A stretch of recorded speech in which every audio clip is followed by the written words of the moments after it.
পড়ছি খালি পেটে মোহাম্মদ খাসসরের বড় ছেলে মোহাম্মদ স্যাসুর। গতকাল সকাল 10:30 ঘটিকার সময় স্থানীয় ঢাকা সদরঘাট থেকে বরিশালগামী একটি লঞ্চে 500 যাত্রী নিয়ে বরিশালের উদ্দেশ্যে রওনা দিয়েছিল।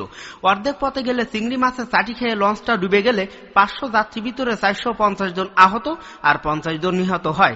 নিহতদের প্রত্যেকের ডাইন হাতে গাঁটটি পাওয়া গেছে। কথায় আছে, বরিশালের লোক মরতে রাজি, তবু গাঁটটি ছাড়তে রাজি নাই।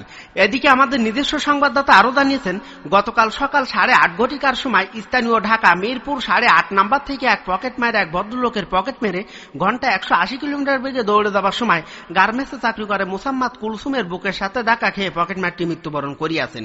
ইন্না লিল্লাহি ওয়া ইন্না ইলাইহি রাজিউন। মৃত্যুকালে পকেট মারটির বয়স হয়েছিল 185 বছর 75 মিনিট 65 সেকেন্ড। এবার হারানো বিজ্ঞপ্তি।